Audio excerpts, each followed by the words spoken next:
Let's do it for Miami Dolphins.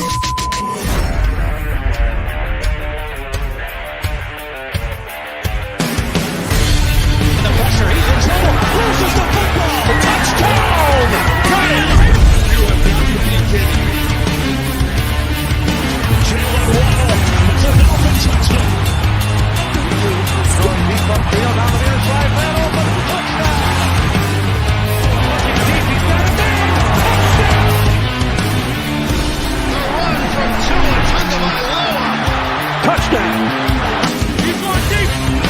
He's got it for a touchdown again.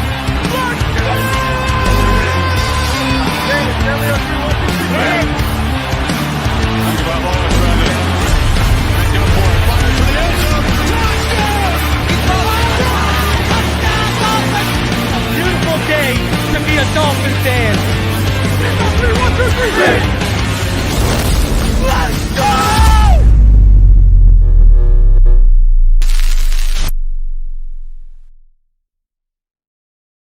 All right, huddle up, huddle up. We're gonna crank these engines up on one. All right? Wait, 80. Wait, set. Drivers, start your engines.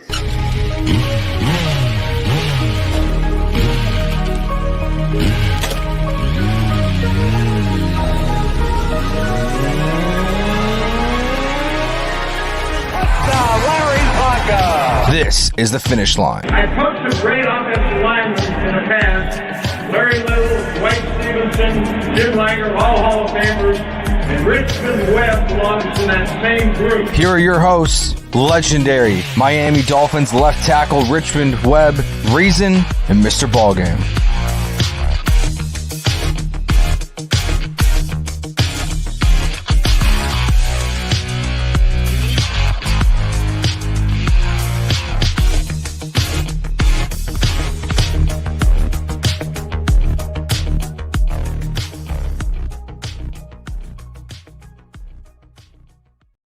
What is good, Fin Nation? What's good? It's your boy Reason. We're back here for another one as we welcome y'all to the Finish Line as I'm joined by my co-hosts, the legendary Richmond Webb, the triple OG Mr. Ballgame. And before I pass it off, I got something I got to say.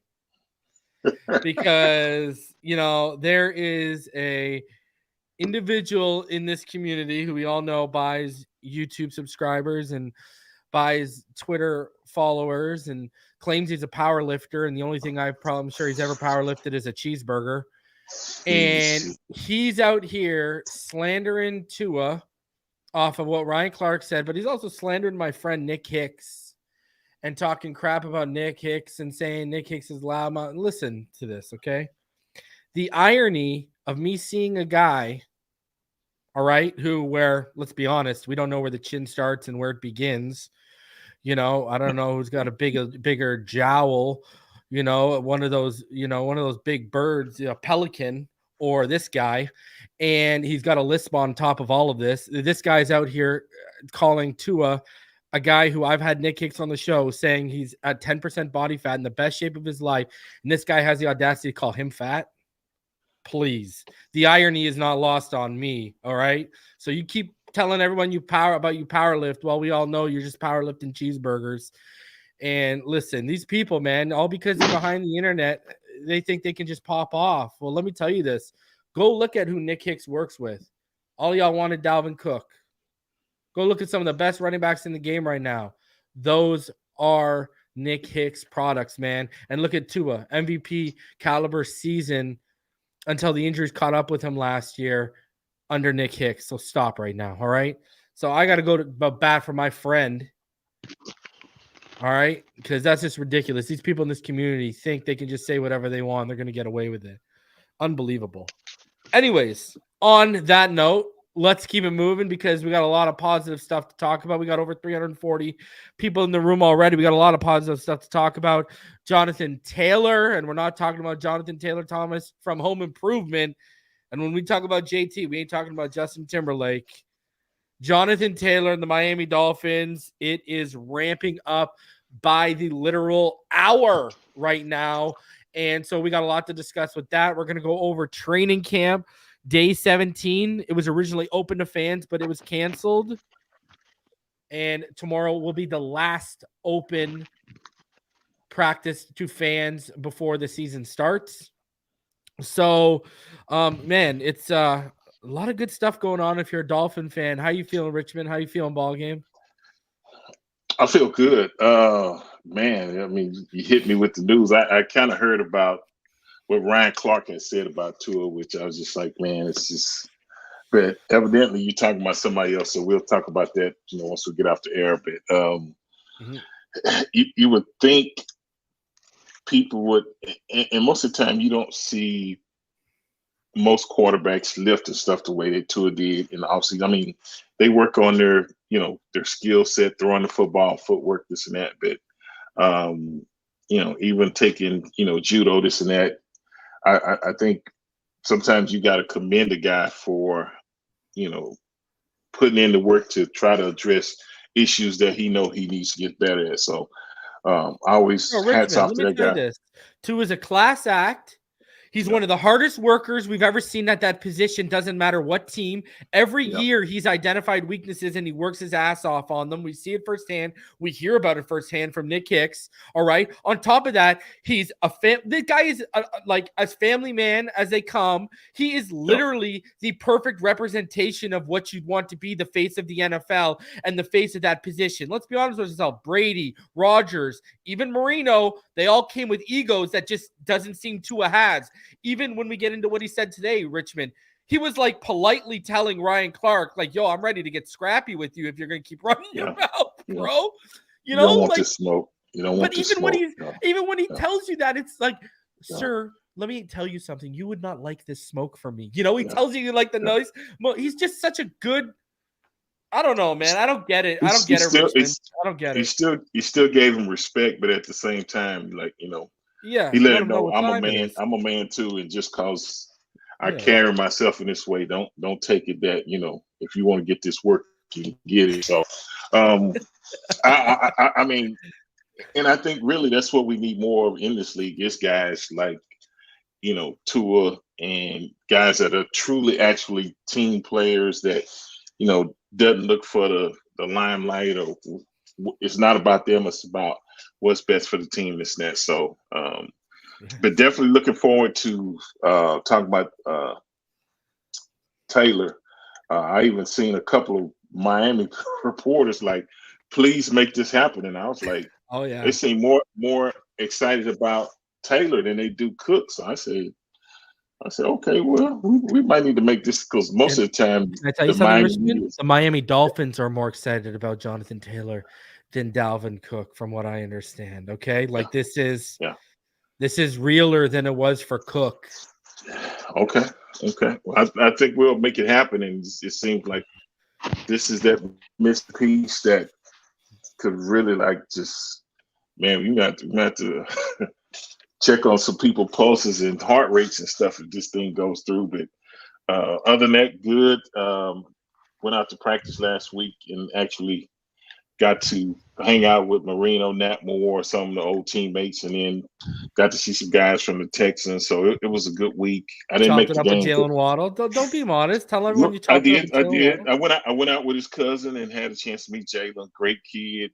Same type of attitude that I would say Tua. I don't think he talks as much, but just hard worker and just you could tell he was raised right. I'll just say that about both of those young men. And my wife and daughter went to the game. I had to go to a funeral. My first cousin passed, but I think I really enjoy going out to the practices. Oh yeah. Then the game, because I got to just sit there and watch practice. It kind of took me back, and then to be able to just have a conversation with like Dan, Nat Moore, talk to guys like that, and see some of the other guys. That was really good for me. So I was in a really good headspace, this and that, and one more preseason game. We get a week off, and then we'll be ready for the regular season. But Brother, we're going to trade for Jonathan Taylor, and I'm going to be sitting there with a pina colada on the beach trying to go live? What's going to happen here for me, bro? You might need a little strong with that pina colada, dog. It's time to bump your game up a little bit now. Yeah, you got to bump your game all up. Right, yeah. He twisted my arms. I'll go Tom Collins just for you, bro. I'm gonna let Ballgame fix you up. Them Florida boys know how to get your mind right. Well, bro, he's going to say Henny on the rocks. Ballgame. You already know where this is going.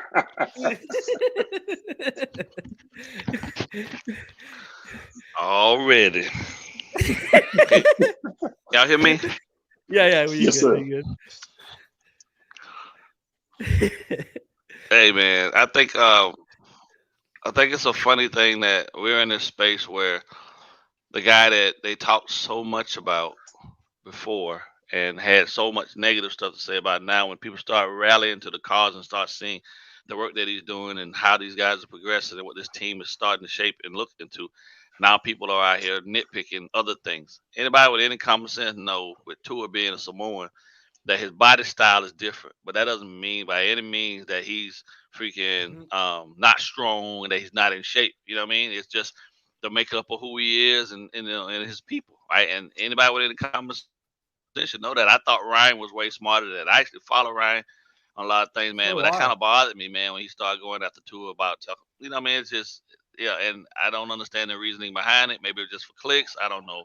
You know, I followed him on the over on the pivot and all these things, but for him to jump out there like that, bro, I gotta say that's just a sad space to be in, because none of that makes any sense, especially if you know any kid's heritage.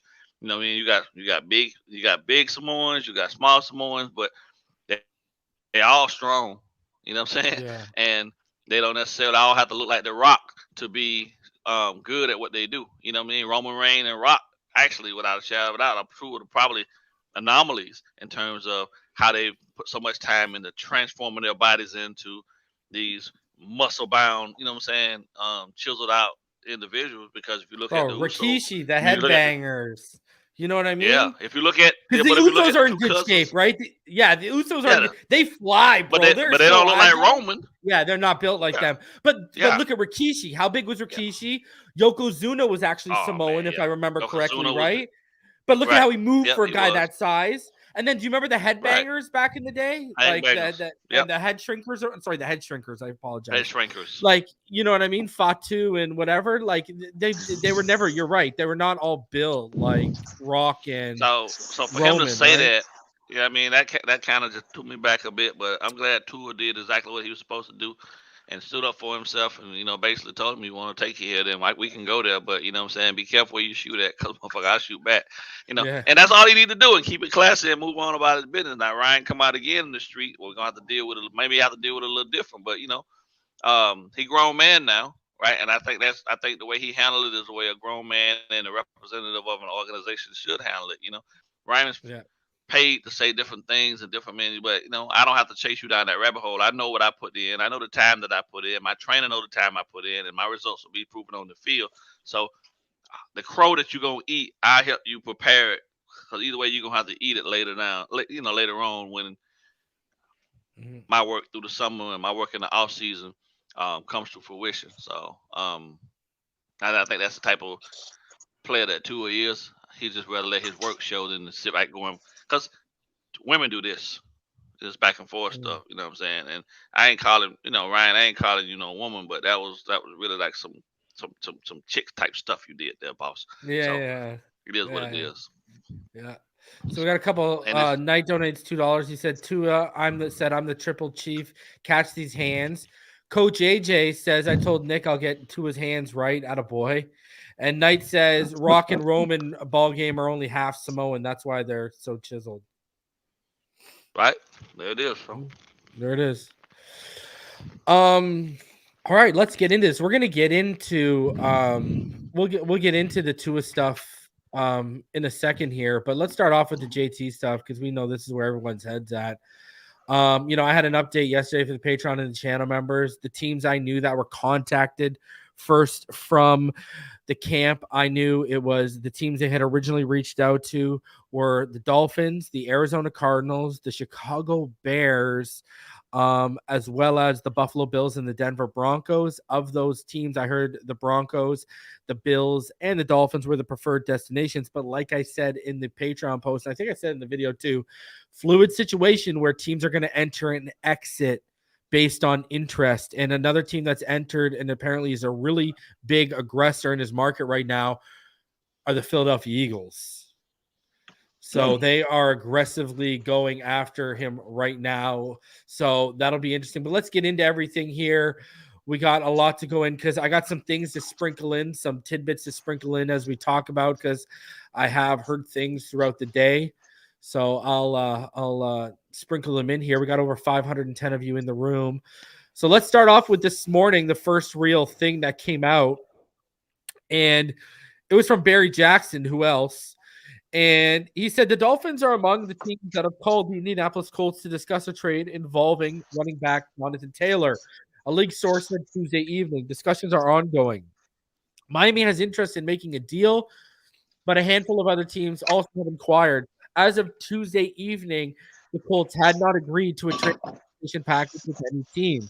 Talks with teams were believed to be in the early as opposed to advanced stages. A source confirmed that the Colts want a first-round pick or multiple second-day picks in return for Taylor, who has permission to seek a trade. And I don't know if you saw it, Ballgame in Richmond, but yesterday, Albert Breer put out an article where he talked to executives who aren't in the discussions, and they all basically, under a consensus, were like they wouldn't give up more than a day 2 pick. They wouldn't give up for a first-round value. They'd give up day 2 round value, so like a second or third round pick type value.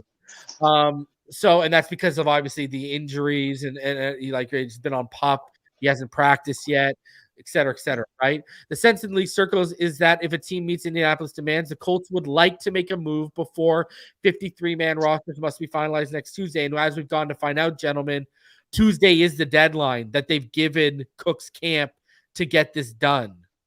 They've given him permission, so Tuesday's the deadline they've given. The view here, the Dolphins need to make this deal, not only because of how it would look at Barry's all in here, baby. The Dolphins need to make this deal, not only because of how it would help Tua Tagovailoa, but also because of how it could boost Miami's chances of surviving any multi-week injury to their quarterback who hasn't played a full season since the Dolphins drafted him. See, I agree with this because did we do enough with Mike White and Skylar Thompson? It's rare to have a chance to acquire a 24-year-old 2 years removed from an all-pro season, a player who has averaged more yards per carry in his first 3 seasons at 5.1 yards per carry, gentlemen, than anyone in NFL history on a minimum of 750 carries over those first 3 years. The running back position has been devalued, but that doesn't mean the teams should bypass an opportunity to add a genuine difference maker who's entering his prime if one becomes available. And Taylor qualifies as a difference maker. He finished 3rd and 1st in the league in rushing yards in his 2 healthy seasons. He ran for 1,169 yards on 5 yards per carry as a rookie and 11 touchdowns in 2020, and 1,811 yards on 5.5 a carry and 18 touchdowns in 2021 when he was first team All-Pro and in the MVP conversation too. An ankle injury limited him to 11 games last season, but he still ran for 861 yards on 4.5 yards per carry last year. Let's be realistic here. Even with its best rosters in years, Miami looks like a fringe playoff team, clearly behind Kansas City and Cincinnati, comparable to the Jets, Ravens, Chargers, and Jags, who could win the AFC South by default. If those other 6 teams play well as expected and Deshaun Watson returns to his old form with Cleveland and Pittsburgh builds off a strong finish to last season with Pickett, then the Dolphins could find themselves out of the playoff position altogether with 7 AFC teams qualifying for postseason. A team without a quarterback on the level of Patrick Mahomes or to an extent Joe Burrow needs elite skill position players and a dynamic defense to have any chance of overtaking a team with an elite QB. Miami has 2 of those players in Tyreek Hill and Jalen Waddle. Adding a third would create fits for defensive coordinators, giving Miami a dimension it had lacked since Ricky Williams steamrolled through defenses after his acquisition 21 years ago. The Dolphins have 2 good backs in Raheem Mostert and Jeff Wilson Jr., but a third special playmaker around Tua Tagovailoa is needed to seriously compete in a stacked AFC, certainly as long as Mahomes remains atop his game. The difficulty for Miami is not giving up draft compensation. 2 seconds ultimately could be enough, but creating the cap space to accommodate Taylor would command a salary in the 12 to 15 million per year range. The Dolphins already are $34 million over the cap, But there are ways, some easy, some more painful, to clear out enough space to sign Jonathan Taylor and keep together at least part of its defensive line in 2024. Christian Wilkins, Zach Sealer, and Raekwon Davis can all become free agents after the 2023 season. If the Dolphins give Taylor a large signing bonus and a small base salary and a 5-year deal, his 2024 cap could be kept at a reasonable amount. Taylor's making $4.3 million this season in the final year of his rookie deal. Acquiring Taylor would compel teams to respect Miami's running game, creating additional space for Hill, Waddle, and Braxton Berrios. The Dolphins would be far better equipped to run out the clock when nursing a lead late in games. They would be better positioned to convert third and short yardage situations, which has been a problem the past couple of years. Miami has 24th in the league in third down conversion last season at 35%. The Dolphins converted just 37% of their third and short situations last season, which was last in the league. Taylor in his career has run for a first down 36 times in the 61 occasions when the Colts needed 3 or fewer yards for a first down, equivalent of 59%. On fourth down, he has converted 11 of 15 attempts in that situation, an impressive 73%. And extending drives, which becomes more likely with Taylor, would keep the Dolphins' defense off the field more, as Miami was 25th in time of possession last season. Add Taylor, and winning games if Tagovailoa's sideline would be far less daunting, particularly against teams with shaky run defenses. In the past 2 years, the Dolphins owner Stephen Ross and general manager Chris Greer have constantly been aggressive in pursuing players considered amongst the best at their position, from Hill to Waddle to Armstead to Bradley Chubb. Now isn't the time to stop. One other nugget on the team's running back pursuit. Taylor and Dalvin Cook aren't the only running backs with Miami made calls about in the recent weeks. A source with another team insisted the Dolphins also inquired about the 2022 NFL rushing leader Josh Jacobs, who has yet to sign a $10.1 million franchise tag with the Raiders. Jacobs would need to sign that tag to be traded, and talks between Miami and Las Vegas never advanced. Jacobs ran for a league-high 1,653 yards this past season. Gentlemen, can we put this in perspective? How much they are actually, because we got people in the comments after videos since this has started, they're not getting a running back. You guys are crazy. Guys, they tried to trade for DeAndre Swift after they got A-Chain. They pursued Cook, and I told y'all they went radio silent on Cook the week that he went to New York, because that was when they got notified by Taylor's agent that he was requesting a trade and wanted to go to Miami. That's why they went radio silent on Cook and never upped their offer to him. That's because they knew this guy was available. That's why I knew he was available 3 weeks ago to us. So, and they're pursuing that. They called about Josh Jacobs. Gentlemen, are we really ready to? Because I have been since Cook. But where are you at? Are we ready to take it seriously that they are looking for a difference maker at that position? Because some fans just will not accept it, gentlemen. Well, to be honest, I think across the board, when you look at what we lack, right? Everybody loves Mosa. You like Wilson. The young kid Brooks is a project and waiting, and A-Chain is going to be a star. But you need a guy now. We need a guy now. This is the window. So you need a guy now that's proven, a guy that you know without a shadow of a doubt can do the things that only a special group of guys in the league can do. You got that in the passing game. So you might as well add that element to your run game to enhance that entire side of the ball. And, and I think the biggest thing is that we believe 100% that the defense is going to be markedly better than they were last year under Fangio. But at the same time, if you can throw them a bone because they've held you so much for 2 years that, the offense can now come around and be the catalyst for all of the success that we figure they're going to garner, then why not do it, man? I mean, if you're going to go out big and swing big, right? And who better to go after the guy that I get it. He should have been a Dolphin already if Greer hadn't screwed up the pick and took Noah ahead of him, Noah instead of him. So I'm all on board with them going and getting him, because I think that without a shadow of a doubt. Vouch for me, Ballgame, you've been with me since day one. You've been with me since day one. In that draft, remember, I wanted Tua, Tristan Wirfs, and who? Jonathan Taylor, right? And Ballgame, imagine if we would have took those 3 players, where our team would look like right now, Ballgame.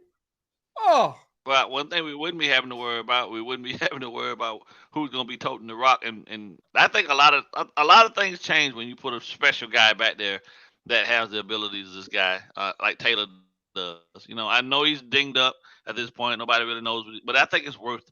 To me, it's worth the gamble because even if he comes back only 80% of what he was at 100%, that's still better than what we've had in that position since Ricky. You feel me? And I'll take that. I'll take an 80% Jonathan Taylor any day of the week because that means that he's still better than 75% of the guys in the league at that position. I'll take that. I think they got to be really crafty though. I think they got to be really crafty with getting rid of some of these contracts that they made bad decisions on, like Cedric Wilson and Agba in particular, because that Agba, those two alone will free up the money that they need to go ahead and say, okay, Wilkins, we can see you. This is our number and it's close to your number, so here we go. And then pay him, like they said, pay Jonathan some cash up front on the signing bonus to bring down his, his yearly salary number, and then everybody's happy, and then you can go and start doing some other restructures. You can restructure X, who will probably be gone in the next year or so. You know what I mean? And do you can play the game for the long haul, but in your window you can maximize it by keeping at least 90% of this team together because they're built to win now. And I'm on board with it, man. It's not that often. It's not that often that a guy like this guy is available. We were getting about Cook, but I knew the game Cook was playing. For me, I'm basing 24 years of nothing but sustain. 24 years old against 28 years old. I'd rather put my money into the younger version and have the longevity throughout this ride, and then after 5 years, he'll be nearing 30 and move on from him, and we can cut. Cut ties as opposed to giving Cook what he wanted, and then still don't ever know, and then you're still in the same boat for another whole year, 2 years, 3 years, because you still not at this point missed those special backs, right? Because they are few and far between if you think about it, right? Yeah. So now, three names I've heard they're interested in, not just aside from draft picks. I've heard they like Devin Achane, Kader Kohu, and they do like Emmanuel Ogbah. So that's what I've heard. You're muted, Ballgame. You're muted. That's what I've heard. If they like Ogbah, then make it happen. And I don't know about giving them Kohu, and I definitely don't know about giving them Achane. But you could rationalize it though because Jonathan's proven. You know what he's done. I heard Achane's name today. I heard Achane's name today, and when I did my 3 Takes episode for Patrons and YouTube channel members yesterday, I did report that I heard that they were interested in getting a running back in the package, or if they could get a better player in terms of an impact player like Ogbah, they would be interested in that. And then Kader Kohu is another name I've heard today too. If it were me, I wouldn't trade Kader or Achane. Yeah. I would, no, I'm definitely not going with those guys. I'd cut half the salary issues and concerns with them in regards to Cedric and include him. So I split that with them because I know they're gonna be looking to try to. Because they're gonna need they still need wide receivers over there. I don't care what they say. They're gonna need wide receivers. Yeah, so right. And Sid will go over there and be able to play right away. So but Josh Downs is apparently impressing. That kid out of UNC is apparently impressing in the slots. I don't know. But he's still a baby though. So it says a proven commodity. So it'll be Jonathan Taylor, Cedric Wilson. I'd probably offer him a second and then a fourth next year, or I go a third and maybe a third next year. All right, let's hear. Go ahead. Richmond, I mean, coming from you who never had a run game. Firstly, Russell says JT and Miami is mutually beneficial. Can't cover a wide receivers 1-on-1. Can't discount the run attack with you. Literally can't stop it. Fins up, fellas. Thank you for what y'all do. You literally help every day of mine go from good to great. Love y'all. And then Russell says Jonathan Taylor equals Ricky Williams. So, Richmond, you were here when y'all were all hyped up about Cecil Collins.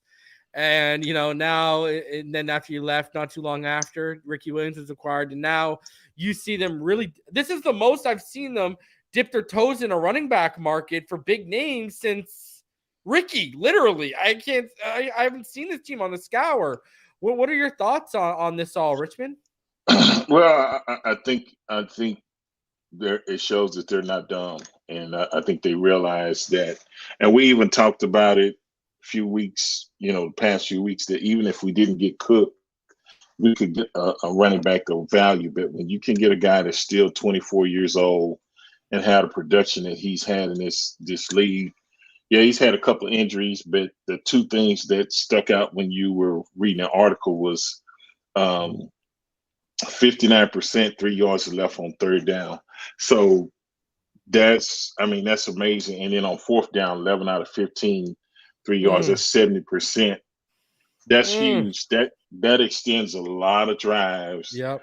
That keeps the chains moving, this and that. And on the other side, it gives your defense a lot longer to rest. So like your pass rushers like Chubb, Phillip, imagine if you can keep those guys fresh where they're not even probably playing 60 plays a game. You get a running game going, I say it's easy to hit 75 plays a game for our offense. And like I said, I think they know that. The way, if you look at McDaniel, even when he was at the 49ers, this could kind of be that Deebo Samuel type guy that we don't have. And so I think he already understands what he's trying to do, but he's like, nah, if I get this piece here, I'm good. I got Fangio on the defense. They've added pieces over there. And we've got our core in place, Richmond, right? Like our core, because Tyreek probably won't be here in 2 or 3 years. Our core will be Taylor, Waddle, and Tua. Yeah. So they're building it not just for 1 year. And Holland a few years ago. No, I'm talking about on offense. I'm talking about on offense. I'm talking about on offense. They're building it to where, to me, I remember a few years ago, the Rams went to the Super Bowl and won, but after that, they almost had to blow the team up because of salary issues, this and that. They're being a lot more smart about it. And like you say, it's going to be some players that have to exit, but when you get that core group, you get a chance to try to run it over again, or be really, really competitive. So I think that's why everybody is excited. And I knew it was time when Miami media start acting like they're excited. I said, yeah. Did you see Barry said there was a spirited debate in the media room about all of them? And you know what? You're kind of hinting to something. You're dancing around it a little bit, but what I think the plan is, the core that I just named on offense, then Holland, Phillips, David Long, and Kader Kohu. Those 7, they're going to soft rebuild around them. They're going to reset around those guys, right? Because all these restructures and everything with Baker and Tyreek, they're going to come off the books. X is going to be out of here.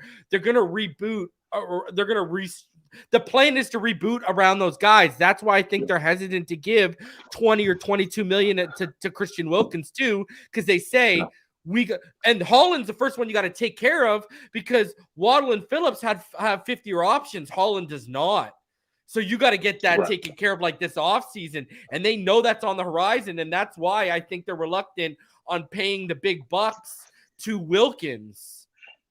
And all the guys you named are not just the core, but they are leaders now. Yeah. So they're going to continue. So even though you have to replace guys, you got your core guys, you got your core leaders, and that makes everything run smoother. So yeah, you definitely got to do something with Holland. You don't even want to play around with that. I mean, from the time this guy stepped to put that uniform on, he's been a beast. So yeah, I agree with you on that. Yeah. And I would say Cam Smith will be in that, but he's on a 4-year deal. We don't know what will happen in year 5. They got a little time. Yeah. So I usually, when I talk about like cores down the line, I'm talking about like 5 years from now.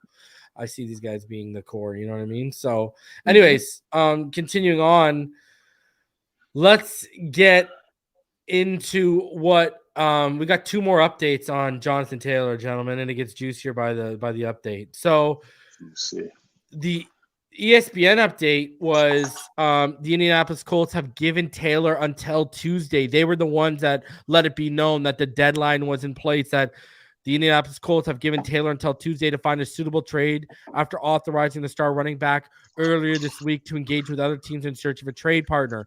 6 teams have inquired about Taylor's availability, and 2 of them have engaged the Colts with offers, gentlemen. The situation remains fluid, like I told everyone it would be yesterday, and it is unclear whether a team is willing to meet the Colts' trade demands, which have been described by sources as being first-round pick or packages of picks worth similar value. Tuesday is obviously a significant day because that's when teams cut down to 53.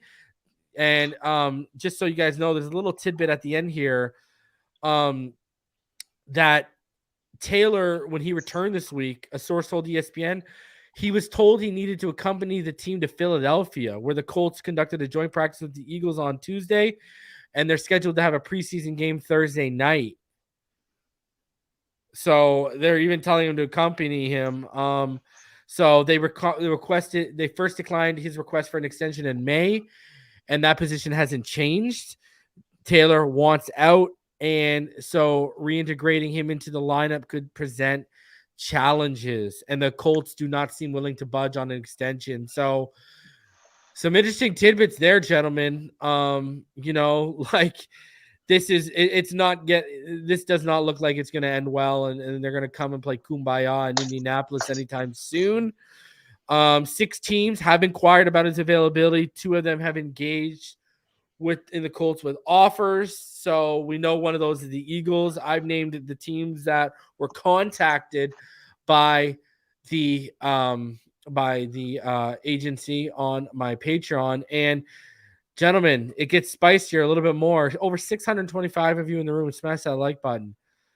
Here is the perhaps spiciest of the day from 5 o'clock. Destin Adams, who covers the Colts for A to Z Sports, tweeted out that he has been told the Dolphins are one of the 2 teams who made an offer for Jonathan Taylor. So, I reported weeks ago that they were notified he's going to be made available. Now we're hearing that, this is why I said when yesterday they were talking about exploratory, I said, man, when they knew he was available, they were already exploring it when they went radio silent on Dalvin Cook. Gentlemen, within 24 hours of him being granted permission, the Miami Dolphins are rumored to already have an offer on the table. I want to get your guys' thoughts, man, because this is why I said to you, Ballgame in Richmond, doesn't it seem like they're taking him a little bit way more seriously than they took Dalvin Cook? Like, this seems, if this rumor is true, this seems quite aggressive compared to Cook, where they, didn't up their lowball offer, and now they're putting an offer on the table. And, guys, with that offer on the table, it doesn't have to be said that they're willing to extend him and put the bag on the table as well. Your thoughts, gentlemen? I think, like you said, I think definitely it was 6 teams, but I think both teams been revealed who really is really interested in Taylor. And the first thing I thought about with in that article, when they said they wanted him to travel to Philly, even though he's not practicing, he's probably working out. So that gives, since they're practicing against Philly, you can look at the guys that's rehabbing or whatever, running, working out, seeing what they look like, how they move, and it gives you an eye to put on it. And at the same time, since you're both there, I'm sure they can get together. So, okay, what is it going to take to get this deal done? So I look at it that way. And then with the Dolphins, I think they realize that, okay, this is the guy we want. He's much higher on our board than, Dalvin Cook was, even though Dalvin's a great player. But like you in Ballgame said, you look at the age and what this guy's done in, 3 years he's been in the league. That's definitely something you got to consider. But those are the 2 things that stick out. And also, I'm not for sure if the Colts want to let him go, because they're trying to say it's really a short window that they're giving teams to really make a decision. If you're going to do it, it's got to be done by this, or we shutting it down. So it'll sometimes maybe force somebody to give up a little bit more than what they really want to if they're really high on this young man. So I think the Colts are being strategic in how they're approaching the situation. But that's my play on it. But I do believe it'll either be the Dolphins or the Eagles based on what's being reported and this and that. So it should be one of those teams. And I reported on the Patreon that the Chicago Bears, one of the teams contacted, and Destin Adams, who reported that we made a formal offer, has just reported not too long ago that Chicago Bears have officially expressed interest now. So there you go. It's all coming to fruition. Where are you at, Ballgame? I think it's all relative to what the player wants as well. But, the coach have to look out for their best interest in regards to what they get back in return. Because even though they want to rebuild as well, I think they need some structure and they need some things that we can offer them. And it's tough because you know the talent of the guy. You've seen it unfold and you know what he's done. But at the same time, Miami's going to be really smart about not putting themselves into a space where they have to overextend themselves for a guy as well. And I think that's one of the things that we can bank on them not doing. And I don't know if that's a good thing or a bad thing right now, because if you do it, you know what's coming. You got to sign him to the contract. You got to sign him to a contract that's going to potentially reset the market. Saquon's at 10. And then you have to say what is comparable and what he's done and what makes sense so that you don't overextend yourself in the market and potentially set yourself up for an issue later. But, the talent's undeniable, I think. And I do believe that if Philly is involved in the process and it's us, a lot of people are relying on what the league has said, too. These guys are talking across the board, and they know without a shadow of doubt what, what most of them are willing to give up is second-day options. They're not a first day.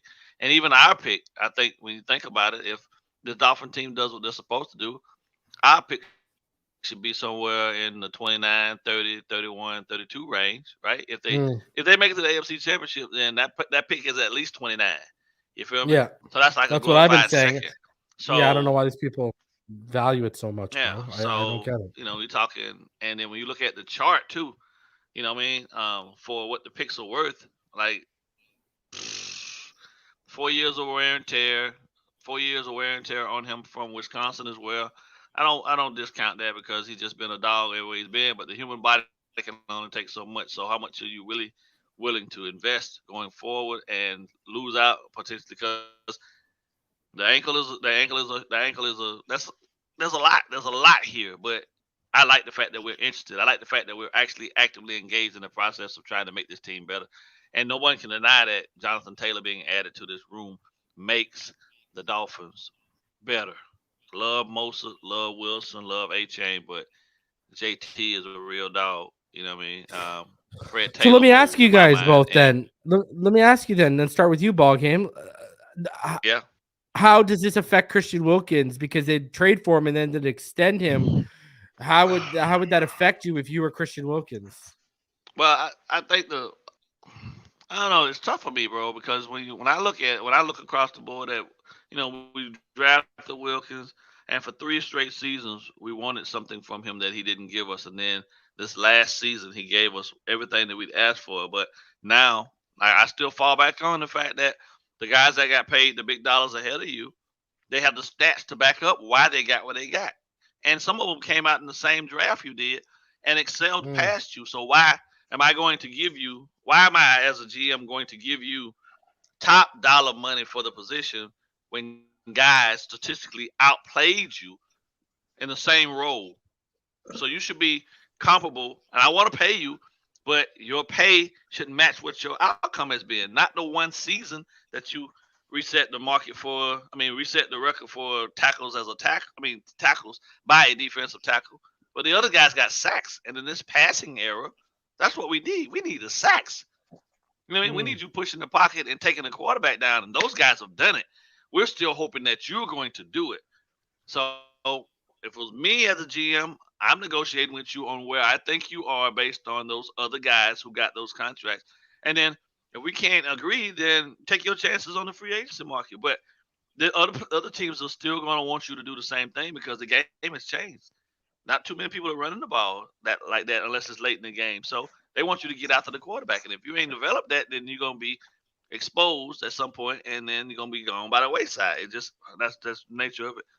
I think if somebody's really talking to his agent about the facts and get him to sit down and look at what we're trying to build him, want him to be a part of it. They're not trying to dog you. The Dolphins are not trying to slight him out on any money, but they're just trying to pay him according to where he really falls on that top 10 listing of DTs. I can't give you the top dog money because you're not the top dog. It's just unfortunate. It is what it is. You haven't proven that. These other guys have proven that they got they have the stats that matter the most. So if they go in and sign Jonathan on the opposite side, and Christian's still out here with good money on the table, then that's on him. Because we offering you exactly what we feel the market says you're worth. You believe in something different, that's between you and your agent, and you can blame him later if you don't get it, and then you still go to free agency and still don't get the money that you think that you want. So sometimes players have to, unfortunately, sometimes you gotta let people fall down and bump their heads to really see exactly that we were trying to take care of you all along. It's not that we were trying to slight you, but like we got other things we got to do here too. So $22 million. I think Christian Wilkins is a 17. I'd say Christian Wilkins is a 16 and a half, 17 million a year guy. Love him to death, but that's where I'd put him because he's not Jeffrey Simmons, and he's definitely not. Who else is ahead of him right now? Jeffrey Simmons, Aaron Donald, Aaron Don. Well, yeah, that's the mold. So, yeah, Dexter Lawrence. People put Dexter Lawrence ahead of him. Yeah. The guy's got the stats, man. Yeah, for sure. All right, so let's get into training camp today, but let's start off with what went down at training camp because, gentlemen, we got spicy Tua. So let's get into this because we talked about it a little bit in the opening, but we'll show what Ryan Clark said about Tua, and then we'll show Tua's responses today. 5 for 7, 61 yards, and an interception. So rocky start to the game for Tua right there. Our got them tags. Yeah, he did. Tua said, Full sleeve. Y'all think because I've been hurt, I ain't tough. I'm gonna tell you what he wasn't doing. He wasn't in the gym. I bet you that. Come on, he wasn't with me. He might have spent a lot of time at the tattoo parlor.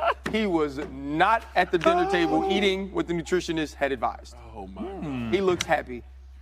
Okay. He is thick. He thick. Yeah, he's built like a girl work at Onyx in Atlanta right now on the bottom. Come on now. Get to the show. Am I allowed to ask you? Sorry, I thought you were saying something. He had some criticism about you, saying that you didn't hit the gym in the off season. You didn't follow nutritionist advice. Yeah. If he were here, what would you say to him? He probably knows more about me than I know about myself. I don't know. Ryan's been out the league for some time. So,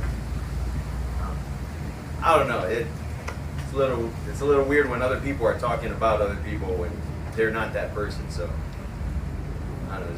It's just a little weird. I come back. I like my background is.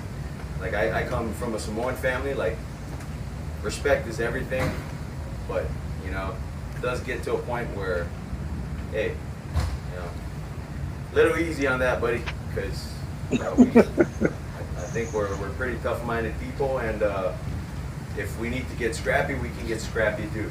Just saying. I mean, I think we all work hard. Told him to knock him out. And I'm not someone to talk about myself the entire time, but at all. I mean, it takes a lot. You think I wanted to build all this muscle? Like, nah. To some extent, like I wanted to, I wanted to be a little lighter. There's a mixture of things that people don't understand, that people don't know about, that are talked about, that go behind the scenes. So, I'd appreciate if you kept my name out your mouth. That's what I'd say. And we know that wasn't just meant for Ryan Clark. I could name some people in the YouTube and Twitter universe that was probably meant for too. Your thoughts, guys, on Tua coming out here and being spicier than your favorite sushi tuna roll? I love it. I think, I think sometimes, people with the microphone, studio gangsters, or keyboard gangsters. I think people can think they can say whatever, they want to say. And a lot of times when you're in the comfort of your home or you're not, face to face with a person, a lot of times, sometimes you get out of hand, but I love the way he handled it. And, like I said, I was out at practice and I was looking at him and they say he's lost weight from the time since he's been in camp. So, man, when you really don't know and you hadn't been there, it just wasn't right to come out and say, look like he hadn't worked out or this and that. It just shows that you hadn't really been following the off-season progress of the Dolphins, this and that. And I understand you're an analyst, this and that, and you can't follow all the teams, but sometimes when you don't know, don't go out there way out on that limb, because the further you go out, the weaker it gets and it can break and this and that. But I love the way he responded to it. Is basically letting him know, look, bro, I'm a man. I'm gonna let you make it this time, but if we want to do it this way, we can. You just let me know. Just like you put it out there, I'm putting it out there. So however you want to interpret it, just get at me. I ain't, like Dion said, I ain't hard to find. Yeah. I ain't hard to find. You know where I'm at. So come see me.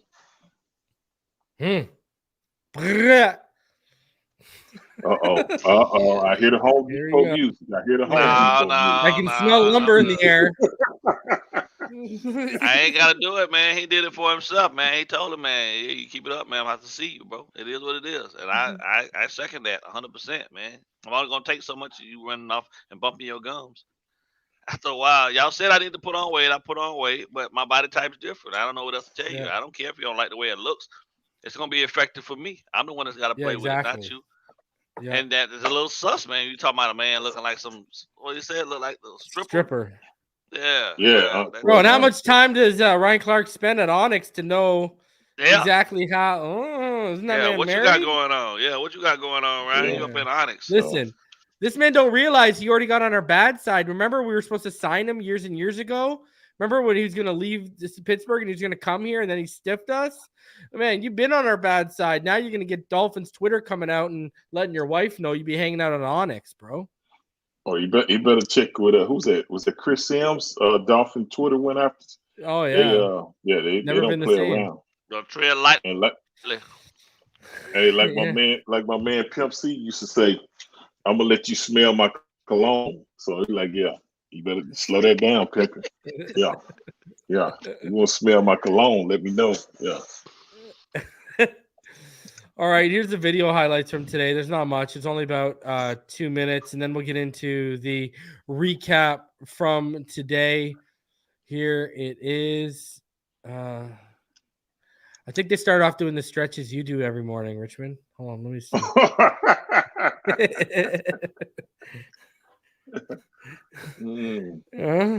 There you go. Richmond when he wakes up. Boom. Hops out of bed. That's what he does. Gets in this 3-point stance and just drives, baby. Yeah, oh my god. Yeah, there wasn't really much that came out today. Really, the big highlight from today was the Tua throw that came out. Robbie Chosen had a good day of practice. We'll get into the recap and everything soon, but not much went on today. I talked to Dougley on the phone yesterday. I said, bro, I swore they had joint practices this week. He's like, bro, I don't know what you swore on. So sun's out, squad's out. Guys, still over 615 of you in the room. Smash that like button, subscribe if you're new. Splash says Richmond, a real one from Texas. Long live the pimp. That's it. What do I not know about Richmond? Pimp C? UGK? Yeah, talking about Pimp C, man. I was gonna ask Richmond if he's got a cane and a jacket and a hat I don't know about in his closet. If you want me to pull it out, I got that in there with the cologne too. If you want the whole deal, just let me know. Yeah. I never got deep into UGK. Never got. That's okay. Oh man. Bun B's. Was it for a while? Bun B, I know. Remember that solo album Bun B put out after a couple of years ago, and I remember it got like 5 mics in the source and everything like that. Yeah, y'all not South though, not me. I'd Just blame make all it y'all for plain. Little John. Yeah. I choose you, babe. Uh-oh. Remember that? I remember it. I hear you over there. Oh, the album I was talking about was Trilogy. Trilogy. Yeah. From 2010. Where's Ballgame out there telling these linebackers again? Quick feet. Let's go. Step. Here's the throw. That's it. On the move, 2 on the move. Dart to Chosen. And out of bounds. So let's get into the recap from today. Now that we've looked at the highlights from today and show all y'all what exactly went down. Here's what happened at practice today. Tua Tagovailoa came out very sharp, completing his first 5 passes in 11-11, work before a drop by Raheem Mostert and Jonathan Taylor. He didn't throw an interception in 11-11 work after tossing one in the preseason game against Houston on Saturday, and another one on a deflected pass on Tuesday's practice. In Wednesday's initial 11-11 drills, Tagovailoa threw 12 yards to River Craycraft, then delivered a 15-yard strike to Cedric Wilson and another 20-yarder to Robbie Chosen. Tagovailoa then threw dump-offs to Mostert and Durham Smythe, with Smythe's borderline touchdown. Mostert then dropped a potential touchdown from Tua Tagovailoa on a short throw. In subsequent 11-11 drills, Tagovailoa hit Smythe on a 3-yard dump-off, but Verone McKinley made a nice play, knocking away a 25-yard pass from Cedric Wilson. Man, that safety battle's been real good, man. Tua then threw a 25-yard missile to Robbie Chosen, who made a nifty catch in traffic. Tua then threw a sidearm 10-yarder to rookie tight end Julian Hill, who ran for another 10. More Tua highlights from subsequent 11-11 drills. A Tua 10-yard pass to Mostert, a 16-yarder to Braxton Barrows, and a dump off to Myles Gaskin, and a 12-yarder to River Craycraft. In early red zone work amongst receivers, quarterbacks, and defensive backs, Javon Holland intercepted a Tua pass that was deflected. Overall, this was a good day for Tagovailoa, who displayed the type of precision and accuracy we've seen when he's on his game. Quarterback Mike White, who had been in concussion protocol, participated in 11-11 drills. He dropped the first snap he took and then threw an interception to Xavier Howard, which likely would have been returned for a touchdown in the game. And on his third play, he was sacked by Jalen Phillips. So welcome back. Things then got a bit better for White, who hit River Craycraft for a short red zone touchdown. But then Xavier Howard had good coverage on an incomplete pass from White to Kiki Kuti. Jalen Phillips then knocked away. I hope Kiki makes the team just so I can say his name. Jalen Phillips then knocked away Kiki Kuti. Jalen Phillips then knocked away a White pass. White rebounded with a 15-yard completion to Eric Zakama on an impressive throw. Besides White, others who returned to practice included Lester Cotton and Brandon Jones was no longer wearing a red non-contact jersey. Players who didn't participate were Devon Achane, Jalen Waddle, Tyreek Hill, Braylon Sanders, Eric Saubert, Robert Jones, Teron Armstead, Mike Rose, Justin Bethel, Jalen Ramsey, and Zach Sealer sustained what appeared to be a knee injury during one-on-one pass rush drills. Returned to practice after working with a trainer and then left practice for good. He was flexing his leg throughout practice, but he didn't need any assistance walking. Skylar Thompson wasn't badly off. Several of his passes weren't completed because of good coverage. Noah Benogany in one case, Perry Nickerson in another instance on a deep ball, and a receiver falling, which was Craycraft or other circumstances. Among Thompson's good moments on Wednesday, Cedric Wilson extended his arms above his head to grab a pass from Thompson for a 25-yard gain, beating Keon Crossan and Trill Williams. Andy Van Ginkel had a tackle for a loss on the Jeff Wilson Jr. run. Then Josiah Bronson stuffed another run by Wilson Jr., but Wilson had a good few carries, including one that gained about 10 yards. Raekwon Davis stuffed Mostert, and Davis had a solid camp, but Mostert had a very good run of 20-plus yards. Tanner Connor, back on the pup, extended his arms to make an exceptional catch on the James Blackman throw. No defender was near him. Garrett Nelson, who continues to make some noise, had another sack. He continues making a strong push for a roster spot. Alec Ingold, back after a multiple-week absence, had a 10-yard catch on a run and throw from Tagovailoa. Sean Elliott limited Smythe on a 10-yard gain from Tua. And training camp concludes with a 10:45 a.m. practice tomorrow, Miami Gardens. It's the final full practice open to fans and reporters this calendar year. After Thursday, reporters can watch only the first 20 minutes of practice. for the next 5 months. And after Thursday, fans can only attend games for the remaining. Installs. Let's go. The real stuff begins. All the fun stuff. Yes, So sir. let's talk. There's one point on here, gentlemen, that I wanted to talk about. Obviously, Tua was sharp. Tua was on his game. That's a beautiful thing. But Ballgame, on this, I want to turn to your attention here. A couple things here. One, don't like Wilkins holding out and Zach Seiler coming up with not a fan of that. Firstly, all right, I got to be honest, not a massive fan of that. And you know, Garrett Nelson, you know, had another sack, but I mean, where is he going to fit in? But anyways, let's talk about this. Let's talk about that in terms of, you know, the Seiler injury, but also Brandon Jones is back, and Deshaun Elliott Ballgame has only looked like the guy. He's only stood out for like the last week or so. How wide open do you think that door is for Brandon Jones with how much time we have left to, you know, do you think he's going to be slowly weaned in throughout the first couple of weeks? And talk about Zach Seiler's injury. Yeah, I think unfortunately Elliott hasn't done enough to close the door on Jones. And one thing about the NFL in particular is teams will give a guy an opportunity to come back and win a roster spot if the guy has proven to be effective at the spot prior to the injury. And them taking their time with Jones and not rushing him back and allowing him to come up at his own pace and then get to a space where he can participate still is going to afford them an opportunity to not have to really worry so much about that position just yet and then put him on the shelf, right? If he's healthy now at this point, he'll get some opportunities to go out there and prove what contribution he can make. And I think, unfortunately, like I said, Elliott hasn't done enough to close the door on him completely.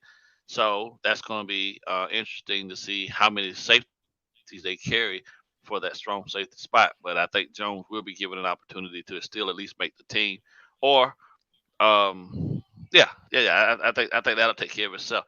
I think what's hurting Wilkins a lot, bro, like the name in itself is one thing, and the energy is another, right? Who he is as an energy guy.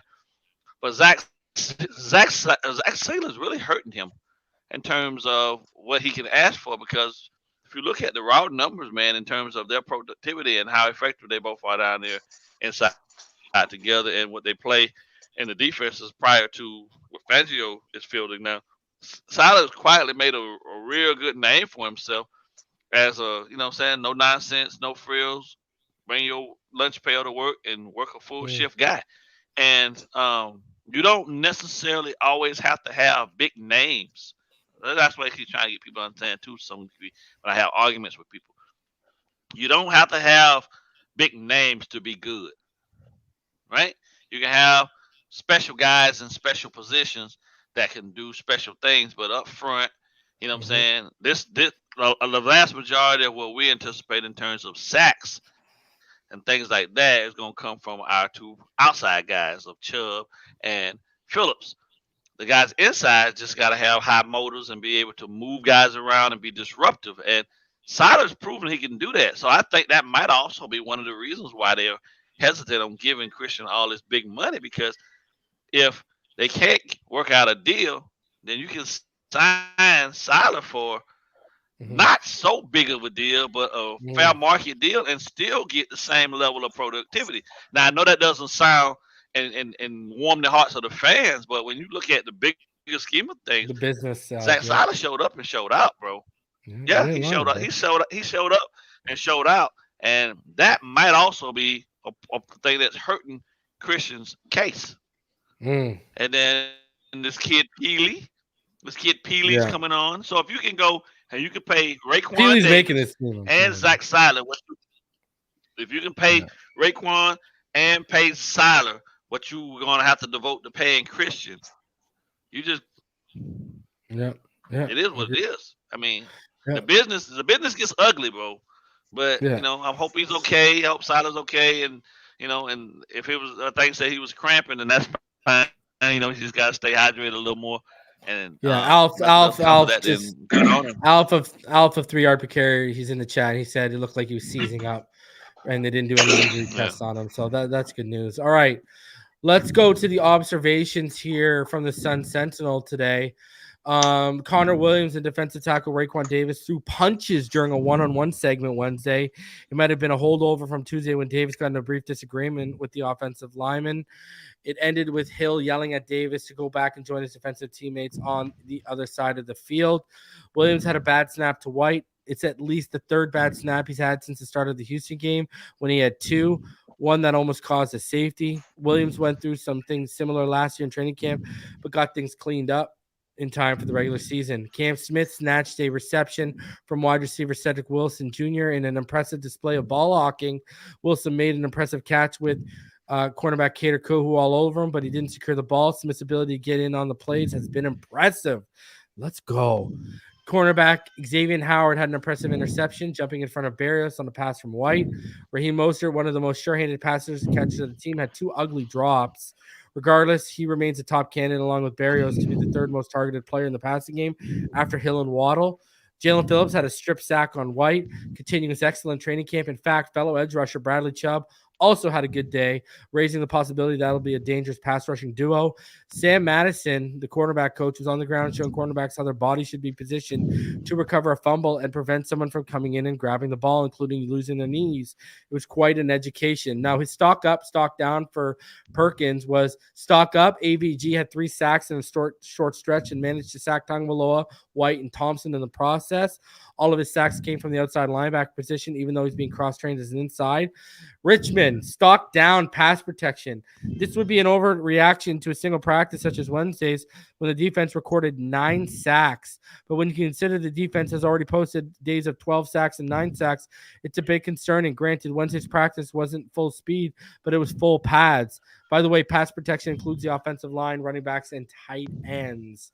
So what would you take away from days like that where the if your unit, I'm sure your unit never did that, but if your unit were to have multiple days of giving up 9 sacks and then a day of giving up 12 sacks, I mean, shit, we all know the trench game is all about, it's not just a battle of manhood, it's a battle of will, and that ain't gonna feel good if you lose that many times, huh? Yeah, and it's on the opposite side of the ball, but it drives home the point that I think Ballgame was making about Wilkins and Teron Armstead is not practicing. So if you're a guy that's not practicing, and say you're holding out, say I was holding out for a deal, if the backup is not performing, that strengthens my position with the team to say, okay, we need to go ahead and sign Richmond, this and that, blah, blah, blah. But when you got like guys like Davis and Zach Zyler, it's really no drop off. It's basically, it puts pressure on the player to say, hey, if these guys keep performing like this, it doesn't strengthen my position to get more money. So, pass protection, you got to be able to protect the quarterback. And, we talked about this, and like Ballgame said earlier, back in the day, it used to be more a run dominant type of offense, but now everybody's throwing the football. So you got to be able to pass block and protect the quarterback. And the good thing is they get to work against guys like Chubb and Phillips and this and that. But at the same time, you've been working with these guys long enough to that this shouldn't be a consistent, 9 this day, 12 this day, 9. That's almost double-digit sacks, and that's way too many. That's unacceptable. And I know we're in practice, but a lot of those could turn into a strip sack for a forced fumble or whatever. And those are momentum swings that could, change the whole momentum of the game. So we definitely got to get this cleaned up, whether it's, the offensive line, running backs, whoever's in there blocking, we got to clean this up, because that's not going to get it done if you're giving up that many. Agreed. All right, guys. Final thoughts before we get out of here, gentlemen. Good day at training camp. I mean, it was overall pretty much, I was told, an overly boring day. Cam Smith making some noise. He's back. Jonathan Taylor is obviously the big news. Any thoughts before we get out of here, gentlemen? I think you want to go first, Richard. Go ahead. Go ahead. You're good. I think people fail to realize sometimes, man, that as a coach, right? Coaches only have so much power, right? They can go to the GM and they can go lobby for players and they can ask for players and they can, put their 2 cents in about how effective or how much they need this player. But if what that player is showing back to the organization doesn't coincide with being team first, sometimes that can work against you. And it's a very hard process. And I'm talking about Christian right now at this point. Do we want Christian Wilkins to be a part of this whole process? Yes. Right? But the Dolphins have to look at it in terms of what's fair, in terms of where he is, in terms of performance and productivity, versus, yes, he's a locker room guy, and no, you don't want to see him leave, but at the same time, it's about productivity, right? And it's just hard to argue. Like I said, it's hard to argue if you look at the stats, right? In terms of down the stretch, it was Raekwon Davis that was more of a factor in regards to helping the run game and his impact than it was Christian. Yes, Christian is disruptive. Yes, Christian is a high energy guy. Yes, he's the one that guys look to for their energy boost and all these different things. But they're still professionals, and at the end of the day, everybody's still supposed to go to work and do their job.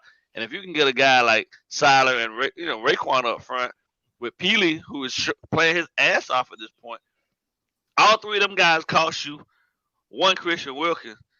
Where you think they're gonna go? And if they can go out and sign a Jonathan Taylor to enhance and improve this offense even more, because that's really what puts asses in seats. The offense. People want to see touchdowns scored. They want to see touchdowns ran. They want to see the scoreboard lighting up with points on the offensive side of the ball. They just want your defense not to give up a whole bunch of points. So, at the end of the day, the offensive weapons, unfortunately, they're going to be covered a little more than the defensive ones. And then when you got players out here talking about getting $22, $23 million for playing defensive tackle, but the guys that are lining up right next to you are just as effective, and they making an eighth of what you're making. And even after we resign them, it still don't account to half of what we would have had to pay you. Like, that's a no-brainer. And it's unfortunate, but that's just the business. If I can get three guys collectively to do the job of one and have those guys rotating through and still be over the top effective on defense anyway, with nobody really, like, those are the guys really over there. I get it, right? They're the lost soldiers. Because offense, like I said, that's what puts people in the stadiums. People want to see high-scoring games, especially in this new passing era. But tell me what team out there really now at this point that you can think of has an over-the-top, just talent-laden defensive line. And I'll tell you at least 10 teams that I know offensively are just way better in terms of what that one defense. I mean, that's just not the nature of it anymore. You don't see teams doing this whole sellout for defense type of thing. Our secondary is where our most money is spent, if you really want to talk about it. And that's really what matters the most, the guys that got to cover the receivers. Because over on the other side of the ball, how does the money stack up? Quarterback, wide receivers, O-linemen, right?